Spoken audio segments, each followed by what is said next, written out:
علی بھائی پہلا سوال ثانیہ رحیم یار خان سے ریلیٹڈ ہے۔ جی جی 31 اکتوبر 2019 کو ریل گاڑی تیز گام ایکسپریس میں آگ لگنے سے تقریباً 70 سے زائد مسافر جو ہیں وہ شہید ہو گئے تھے، جن میں سے اکثریت رائے بند اجتماع میں شرکت کے لیے آ رہی تھی۔ مہربانی فرما کے ایک تو مرحومین کے لیے مغفرت کر دیں، دعائے مغفرت، اور زخمیوں کی جلد صحت یابی کے لیے بھی دعا فرما دیں، اور ساتھ ہی ساتھ ریلوے منسٹری کے حوالے سے بھی اپنا موقف جو ہے وہ بیان فرما دیں۔ انا للہ و انا الیہ راجعون اللہم اجرنی فی مصیبتی و اخلف لی خیرا منہا۔ یہ صحیح مسلم میں حدیث ہے، جو کوئی مصیبت اور پریشانی کے وقت، خصوصاً کسی کی ڈیتھ کے وقت یہ دعا پڑھے گا تو اللہ تعالیٰ اس کو اس سے بہتر نعم البدل عطا فرمائے گا۔ میرے بھائیوں، یہ بہت المناک واقعہ ہے۔ پاکستان کی ہسٹری میں چند بڑے جو سانے ہوئے ہیں ریل ایکسیڈنٹ کے، ان میں سے ایک ہے۔ 70 سے زیادہ لوگ شہید ہو چکے ہیں اب تک، جو رپورٹ ہوئے ہیں فگر 75 آلموسٹ، اور کئی لوگ جو ہیں وہ ابھی تک ہاسپٹلز میں برن سینٹر کے اندر ہیں۔ اور آپ لوگوں کو اندازہ نہیں ہے کہ جب یہ جو لوگ آگ میں جل جاتے ہیں، ان لوگوں کو کس تکلیف سے گزرنا پڑتا ہے۔ ان کے زخم ویسے زخم نہیں ہوتے ہیں جیسے کہ زخم عام جو ہے وہ کٹنے سے لگتا ہے۔ اور پاکستان میں برن سینٹر بھی 2-3 ہی ہیں، ایک کھاریہ کے اندر ہے، اسلام آباد میں بھی ایک چھوٹا سا نیسکوم ہاسپٹل کے اوپر بنایا، وہ بھی اس لیول کا نہیں ہے، اور ان کی اسپیشل ٹریٹمنٹ ہوتی ہے۔ اور اکثر اوقات چانس یہی ہوتے ہیں کہ ایسے لوگوں کی ڈیتھ ہو جاتی ہے، کیونکہ جو کھال زیادہ جل جائے وہ دوبارہ تو نکل نہیں سکتی، جب نکل نہیں سکتی تو وہ جراثیم کے لیے بڑا ایک آسان ٹارگٹ بن جاتی ہے، اس کی وجہ سے پھر کئی بیماریاں حملہ آور ہوتی ہیں۔ الٹیمیٹلی آپ دیکھ رہے ہیں کہ ہر جو ہے ایک آدھ دن کے بعد آپ کو خبر آ رہی ہے کہ جی فلاں کی بھی ڈیتھ ہو گئی، ایک اور بندے کی ڈیتھ ہو گئی، یہ ہو گیا وہ ہو گیا۔ وہ کیوں آ رہی ہے؟ وہ اسی وجہ سے۔ باقی جو لوگ اس سانے میں شہید ہوئے وہ شہادت کے درجے پہ ہیں۔ بخاری اور مسلم کی متفق علیہ حدیث ہے، اللہ کے محبوب صلی اللہ علیہ وآلہ وسلم نے فرمایا کہ میری امت میں 5 قسم کے لوگ شہید ہیں۔ نمبر 1، جو طاعون کے مرض میں مبتلا ہو کر، کسی ایپیڈیمک ڈیزیز میں، اور اس وقت ظاہر طاعون تھی، وہ اس میں مبتلا ہو کر مر جائے۔ اجتہاداً جو ہے وہ ڈینگی میں بھی مرنے والے لوگ اسی میں شامل ہوں گے۔ نمبر 2، جو بندہ پیٹ درد کی بیماری سے مر جائے۔ نمبر 3، جو بندہ پانی میں ڈوب کے مر جائے۔ نمبر 4، وہ بندہ جو کسی دیوار کے نیچے دب کے مر جائے، زلزلے میں یا کسی اور وجہ سے مکان اس کے اوپر گر گیا۔ اور نمبر 5، جو اللہ کی راہ میں شہید ہو جائے، یعنی جہاد کے لیے، قتال کے لیے نکلا یا کسی اور فارم میں اللہ کی راہ کے لیے نکلا اور ادھر شہید ہو گیا، وہ تو ظاہر ہے وہ تو شہید ہے ہی ہے۔ البتہ اسی حدیث کا ایک طریق صحیح مسلم میں ہے، اس میں آگے الفاظ ہیں کہ جو شخص اللہ کی راہ میں نکلا اور اس کو نیچرل ڈیتھ بھی ہو گئی، وہ بھی شہید ہے۔ ایک تو ہے نا کہ لڑتا ہوا مارا گیا، یا آگ میں جل کے مر گیا، پانی میں ڈوب کے مر گیا کسی بھی فارم میں، ایک ویسے نیچرل ڈیتھ بھی مر گیا۔ تو ظاہر ہے جو لوگ اب ڈرائیونگ اجتماع میں آ رہے تھے، خالصتاً اللہ کے لیے نکلے تھے، تو وہ بدرجہ اولا شہید ہیں، کیونکہ وہ نیچرل ڈیتھ ان کی نہیں ہوئی ہے بلکہ وہ آگ میں جل کے مرے۔ اور اس کو سپورٹو وہ الموت امام مالک کی حدیث ہے، سنن نبی داؤد میں بھی موجود ہے، سنن نسائی کے اندر، اس میں نبی علیہ السلام نے 8 قسم کے حکمی شہداء کا ذکر کیا، ان کو حکمی شہداء کہا جاتا ہے۔ 5 تو وہی ہیں جو بخاری مسلم میں آئے ہیں، 3 مزید آئے ہیں، اور ان میں یعنی آپ سمجھ لیں گنتی کرتے ہوئے 6 نمبر پہ وہ شہید ہے جو آگ میں جل کے مر جائے، وہ بھی اللہ کے حضور شہید لکھا جائے گا۔ اور اسی طریقے سے جو شخص نمونیے کے مرض میں ٹھنڈ لگنے سے مر جائے، وہ 7ویں نمبر پہ وہ بھی شہید ہے۔ اور 8ویں نمبر پہ ایسی عورت جو پریگنینسی کے دوران، ڈیلیوری کے دوران جس کی موت واقع ہو جائے، وہ بھی اللہ کے حضور شہید لکھی جائے گی۔ تو بہت بڑی فضیلت ہے۔ اور جو رائیونڈ اجتماع میں آ رہے تھے وہ تو ڈبل شہید ہیں جی، ایک تو اللہ کی راہ میں نکل کے وہ فوت ہوئے، ایک یہ شہادت کا ثواب، اور دوسرا آگ میں جل کے شہید ہوئے۔ بعض لوگوں نے جان بچانے کے لیے ٹرین سے چھلانگ بھی لگا لی اور اس کی وجہ سے ان کی ڈیتھ ہوئی، تو وہ خودکشی میں شمار نہیں ہوگا۔ ظاہر ہے جب آپ ایک بڑی تکلیف سے بچنے کے لیے ایک آپشن اویل کر رہے ہوتے ہیں تو وہ انہوں نے اپنے آپ کو مارنے کے لیے چھلانگ نہیں لگائی تھی، بچانے کے لیے لگائی تھی. اس میں سے کچھ لوگ بچ بھی گئے ہیں. اگر وہ اندر ہی رہتے تو وہ بھی کنفرم مر جاتے. تو جان بچانا تو انسان کے لیے فرض ہے. تو ہم ان کے لیے وہی دعا کریں گے جو جامعہ ترمذی میں، سنن ابی داؤد میں، سنن ابن ماجہ میں حدیث آئی ہے، اور عموماً ہمارے مسلمانوں کو وہ دعائے جنازہ یاد ہے، وہی اس میں مغفرت کی دعا بھی ہے. تو اللہ کے حضور ان کے لیے مغفرت کے لیے دعا کر لیتے ہیں. اللہم انی اسألک بانک انت اللہ لا الہ الا انت الاحد الصمد الذي لم يلد ولم يولد ولم يكن له كفوا احد والہکم الہ واحد لا الہ الا هو الرحمن الرحیم الف لام میم اللہ لا الہ الا هو الحی القیوم اللہم صلی علی محمد وعلی آل محمد کما صلیت علی ابراہیم وعلی آل ابراہیم انک حمید مجید اللہم بارک علی محمد وعلی آل محمد کما بارکت علی ابراہیم وعلی آل ابراہیم انک حمید مجید اللہم اغفر لحینا ومیتنا وشاہدنا وغائبنا وصغیرنا وکبیرنا وذکرنا وانثانا اللہم من احییتہ منا فاحیہ علی الاسلام ومن توفیتہ منا فتوفہ علی الایمان. اے اللہ ان تمام مسلمانوں کو بخش دے اور ان کو قیامت والے دن اپنی کثیر مخلوق پر فضیلت عطا فرما. اللہم ربنا آتنا فی الدنیا حسنہ وفی الآخرۃ حسنۃ وقنا عذاب النار وصلی اللہ علی النبی الکریم وعلی آلہ وصحبہ اجمعین. یہ صحیح بخاری میں یہ بھی دعا موجود ہے کہ نبی علیہ السلام کو سیدنا ابو عامر کی شہادت کی خبر پہنچی تو نبی علیہ السلام نے دونوں ہاتھ یوں بلند کیے حتیٰ کہ بغلوں کی سفیدی بھی نظر آ گئی. بغلوں کی سفیدی اس لیے نظر آتی تھی کہ نبی علیہ السلام کا عمومی لباس 2 چادریں ہوتی تھی، تہمد اور اوپر چادر. کبھی کرتا بھی پہن لیتے تھے. تو جب آپ نے اوپر چادر لی بھی ہو اور آپ یوں ہاتھ بلند کریں تو بغلوں کی سفیدی نظر آتی ہے. تو آپ نے دعا کی اے اللہ ابو عامر کو بخش دے اور اسے قیامت کے دن اپنی کثیر مخلوق پر فضیلت عطا فرما.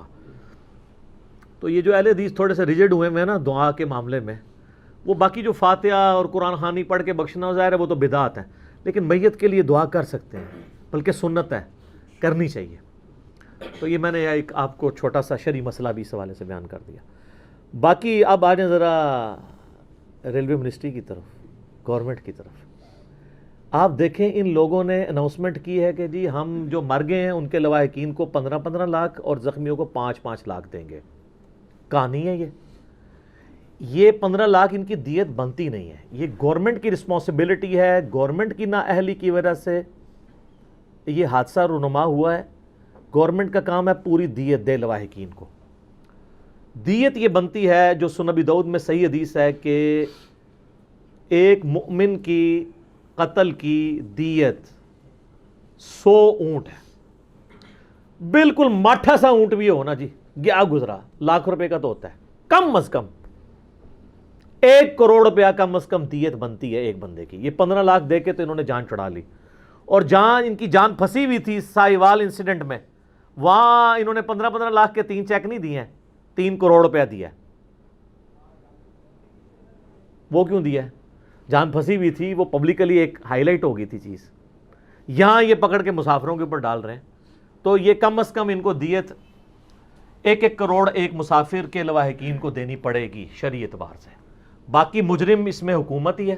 اس کی وجہ یہ ہے کہ یہ جو کچھ کہانی بلڈ کر رہے ہیں، میں اگر for the sake of argument ان کی کہانی صحیح بھی مان لوں جو ہے جھوٹ پہ مبنی، کہ جی وہ تبلیغی جماعت والے ایک سلنڈر لے گئے تھے، وہ سلنڈر کی وجہ سے وہ اس پہ جو ہے وہ ناشتہ بنا رہے تھے اور اس میں سے آگ بھڑک اٹھی اور پھر پھیل گئی، اس طریقے سے یہ ہوا. چلو جی فی الحال تو میں ایک آپشن رکھتا ہوں کہ ان کی کہانی ٹھیک ہے.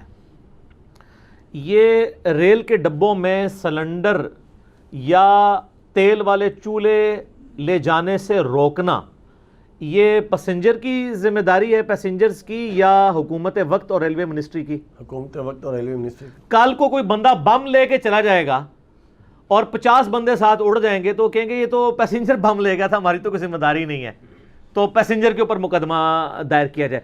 ابھی بھی آپ دیکھیں انہوں نے ریلوے گارڈ کے ذریعے FIR کاٹی ہے نامعلوم افراد کے خلاف. افراد تو معلوم ہے، ریلوے منسٹر، اس کے خلاف مقدمہ بنتا ہی ہے. یہ اپنی جان نہیں چھڑا سکتے اس سے. اور میں ان سے سوال کرتا ہوں کہ پاکستان بنے ہوئے آلموسٹ 72 ایئرز ہو چکے ہیں. اس سے بھی پہلے تبلیغی جماعت ورکنگ کر رہی ہے. تبلیغی جماعت 1926 میں بنی تھی. چلے پاکستان کے 72 سالوں میں آج تک کبھی کسی تبلیغی جماعت والے نے ٹرین میں سفر نہیں کیا. ملینز آف پیپل ٹریول کرتے ہیں ہر سال. تو جو آپ کہانی بلڈ کر رہے ہیں اس حساب سے تو ہر اجتماع کے موقع پہ 2-4 ٹرینوں کو آگ لگنی چاہیے. اگر وہ سلنڈر اور تیل کے چولہے لے کے چلتے ہیں ساتھ. ظاہر ہے جب 100 کی سپیڈ پہ ٹرین جا رہی ہے تو اس سے جو ہوا نکلے گی اور اگر ذرا سی بھی آگ لگے تو وہ تو جس طرح وہ آپ دیکھتے ہیں کہ یہ باربیکیو میں وہ پنکھا انہوں نے چلایا ہوا ہوتا ہے کوئلوں کی آگ کو بھڑکانے کے لیے, تو وہ تو پنکھا چلا ہے 100 کی سپیڈ پہ, کیونکہ اتنی سپیڈ پہ تو جا رہی ہے. ریلیٹو موشن تو ہے نا ٹرین اور ہوا کے اعتبار سے. تو یہ تو کئی واقعات رپورٹ ہونے چاہیے تھے. ایک اینی شاید یہ پیش نہیں کر سکے جو یہ مانے کہ یہ آگ جو ہے چولہے سے لگی ہے. اس کے اگینسٹ کتنے اینی شاہدین جو وہاں موجود تھے انہوں نے یہ بتایا کہ جی ایک پنکھا تھا جو شارٹ سرکٹ تھا اور وہاں سے سپارکنگ ہو رہی تھی اور بعد میں پتا چلا ہے وہ کئی دنوں سے تھا. اس کو انہوں نے مرمت نہیں کیا. وہاں سے پہلا دھواں نکلا ہے اور پھر آگ بھڑکی ہے. ان کے پاس ایک مسافر نہیں ہے جو قرآن پہ حلف دے دے کہ یہ چولہے سے آگ لگی ہے.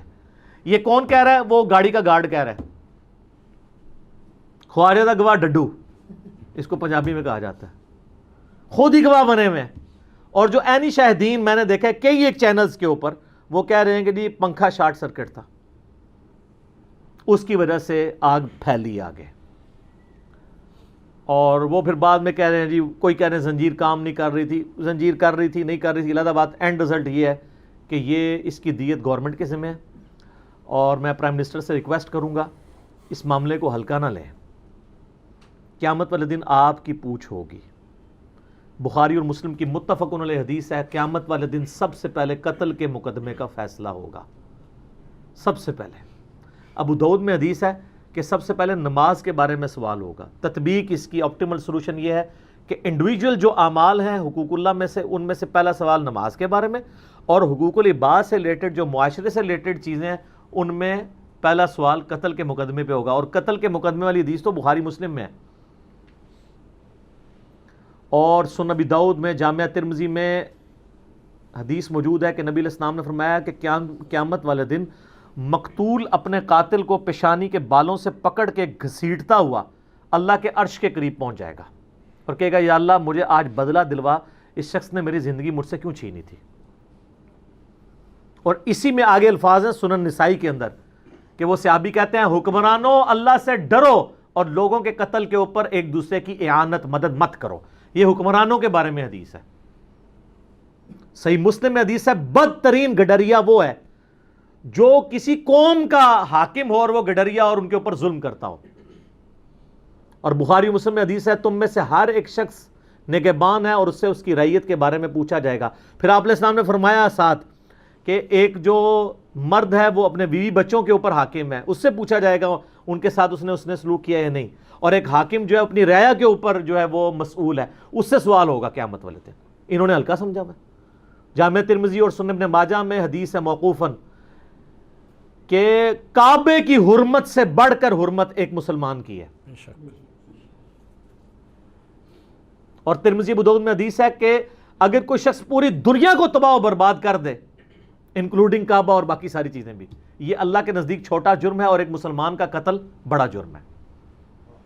آپ اندازہ لگائیں اتنا بڑا جرم ہے یہ, پوری دنیا تباہ و برباد کر دے اور کعبے کی حرمت سے بھی بڑھ کے. تو یہ ساری چیزیں اگر آپ کے ذہن میں ہوں گی پھر آپ کو ایکسٹرا جوڈیشل کلنگ کا جرم سمجھ آئے گا ماورائے عدالت قتل کا. اور ساتھ ہی ساتھ اس قسم کے جو انسیڈنٹ ہو رہے ہیں اس میں گورنمنٹ کی جو لاپرواہی ہے وہ ان کو خود ہوش کرنی چاہیے کہ قیامت والے دن ان سے پوچھا جانا ہے. یہ کوئی ہلکا معاملہ نہیں ہے کہ چھوڑ دیے جائیں گے. اللہ سے ڈریں. تو میں پرائم منسٹر سے ریکویسٹ کروں گا کہ ایک جوڈیشل کمیشن بننا چاہیے. جوڈیشل کمیشن بنے. اور پولیس والوں نے تو ثانیہ سائیوال والوں کے ساتھ کیا کیا.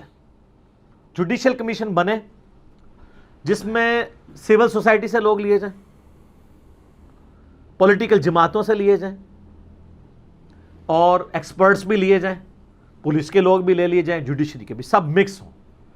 اور ایک واقعے کو منطقی انجام تک پہنچائیں. میں پرائم منسٹر عمران خان صاحب سے وہ باتیں نہیں کروں گا جو یہ پچھلی گورنمنٹ میں جو ہے صحافیوں سے کرتے تھے. اس سے چھوٹے حادثوں پہ یہ کہتے تھے ریلوے منسٹر کو تو استعفیٰ دے دینا چاہیے. تو میں اس حق میں نہیں ہوں، نہ اس وقت تھا نہ اب کہ آپ شیخ رشید صاحب سے استعفیٰ مانگیں. استعفیٰ لے کے تو جان چھوٹ جائے گی، قتل معاف ہو جائے گا. نہیں، ان کو کٹہرے میں لا کے کھڑا کریں، اور اگر ان کا جرم ثابت ہوتا ہے اور یقیناً ہوگا تو ان کو سزا دی جائے. استعفیٰ دے کے سائڈ پہ ہو جائیں گے، سزا کون بھگتے گا؟ یہ لوگ بھگتیں گے. تو نہ میں اس حق میں ہوں کہ اس دھرنے میں پرائم منسٹر کا استعفیٰ لیا جائے. باقی جو پرائم منسٹر کے ساتھ ہو رہا ہے وہ میں پنجابی میں کہتا ہوں اپنی کیتیاں آگے آئی ہیں. جو انسان نے بویا ہوتا ہے وہ انسان کو کاٹنا پڑتا ہے. دنیا مکافات عمل ہے، لیکن پاکستان کی پولیٹکس ایسی مکافات عمل ہے کہ اس میں بہت جلدی مکافات عمل آ جاتا ہے، زیادہ دیر انتظار نہیں کرنا پڑتا. تو میں اس دھرنے کے بعد استعفے کے حق میں نہیں ہوں. باقی اس دھرنے سے اگر پازیٹیو چیزیں سامنے آئیں اور ریفارمز آئیں اور پاکستان میں ٹرو اسلامک ڈیموکریسی آئے تو یہ بہت اچھی بات ہوگی. تو ریلوے منسٹری کو میں اس میں مجرم سمجھتا ہوں. اور یہ بات یاد رکھیے گا، جو قتل کا مقدمہ ہے نا میرے بھائی، یہ ہلکا نہ سمجھیں. اچھا، قرآن کا آپ اسلوب دیکھیں گے، احادیث کا، کہ ہر جگہ آتا ہے معاف کر دو اجر ملے گا. لیکن سر ایک جرم ایسا ہے جس پہ اللہ تعالیٰ کہتا ہے معاف نہیں کرنا. اور کس انداز میں کہتا ہے؟ سورۃ البقرہ آیت نمبر 179، وَلَكُمْ فِي الْقِصَاصِ، تمہارے لیے قصاص میں، بدلہ لینے میں، حیاتٌ یا اولی الالباب، زندگی چھپی ہوئی ہے اے اہل عقل اگر تم تقوی اختیار کرو. قتل کے مقدمے میں پیروی کر کے قصاص لینا مقتول کا، اس کے قاتل سے، اس میں زندگی چھپی ہوئی ہے. کیوں؟ ان لاکھوں لوگوں کی زندگی چھپی ہوئی ہے کہ جن کو قاتل ہلکا سمجھ کے قتل کر دیں گے کہ ہمیں کون پوچھنے والا ہے. اگر نشان عبرت بنایا جائے قاتلین کو تو یہ جو قتل کرنے کے جو آپ کو واقعات رپورٹ ہوتے ہیں یہ بالکل زیرو پہ آ جائیں گے. یہاں تو لوگوں کو پتہ ہوتا ہے کہ سرعام قتل کر کے جائیں گے، پوری قوم دیکھے گی، ویڈیو بھی بن جائے گی، پھر بھی صحت جرم سے انکار کر کے وہ بھاگ جائیں گے. تو قرآن حکیم کہتا ہے کہ قصاص میں انسانیت کی زندگی ہے، انسانیت کی. اور سورۃ المائدہ کی تو آیت نمبر 32 واضح ہے نا، جس نے ایک انسان کی جان بچائی پوری انسانیت کو بچا لیا، اور جس نے ایک انسان کو ناحق قتل کیا گویا اس نے پوری انسانیت کو ناحق قتل کیا. پوری انسانیت ہی قتل ہو جاتی ہے نا سر، وہ ایک چین ریئیکشن شروع ہو جاتا ہے. جب جوڈیشری آزاد نہیں ہوگی، عدالتیں صحیح فیصلے نہیں کریں گی، تو اس کا الٹیمیٹ نقصان یہ ہوگا کہ مجرمین کو مزید موقع ملے گا کہ وہ اپنی ذاتی دشمنیوں کو نبھانے کی خاطر لوگوں کو قتل کریں گے اور پیسے دے کے چھوڑ دیں گے. تو میں یعنی پرائم منسٹر سے ریکویسٹ کروں گا کہ اس معاملے کو سیریس لیں اور ریلوے منسٹری سے سختی کے ساتھ جو ہے وہ اس حوالے سے ڈیل کریں. اور یہ جو تبلیغی جماعت کو بدنام کرنے کی ایک انجان کوشش ہے، میں نہیں کہتا کہ یہ پلاننگ کے ساتھ وہ بدنام کر رہے ہیں ایک مذہبی طبقے کو. تبلیغی جماعت کا اس کے ساتھ کوئی قصور نہیں ہے، خام خواہ ان کے کھاتے میں نہ ڈالیں.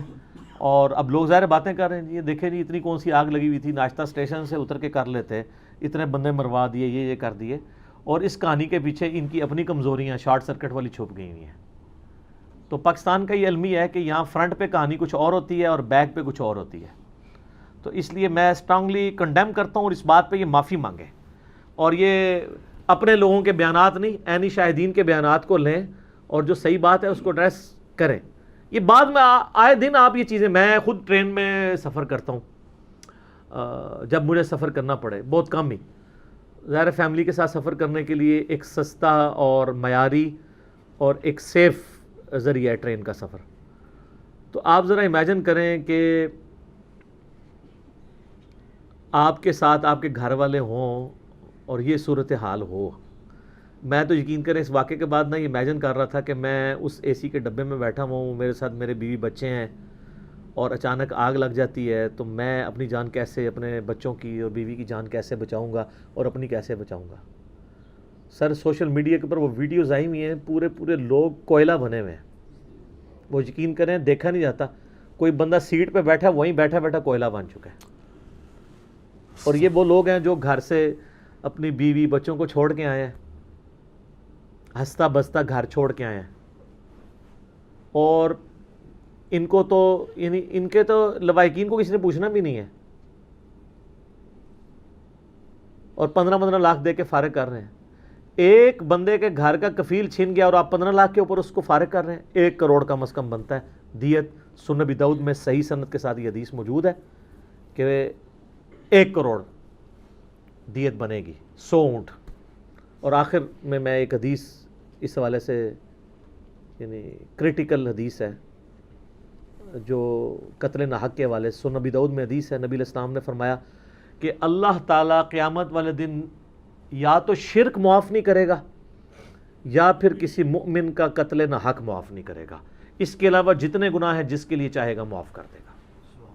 لہذا وہ جو آیت ہے نا 2 دفعہ جو سورہ نساء میں 48 نمبر اور 116 آئی، ان اللہ لا یغفر ان یشرک بہ ویغفر ما دون ذلک لمن یشاء، اللہ شرک کو تو معاف نہیں کرے گا، یعنی شرک سے مراد ہے جو بندہ دنیا میں بغیر توبہ کے مر گیا، جو دنیا میں معافی کروا لے گا وہ تو سورہ فرقان کی آیت نمبر 70 ہے کہ اس کے گناہوں کو بھی نیکیوں سے بدل دیا جائے گا۔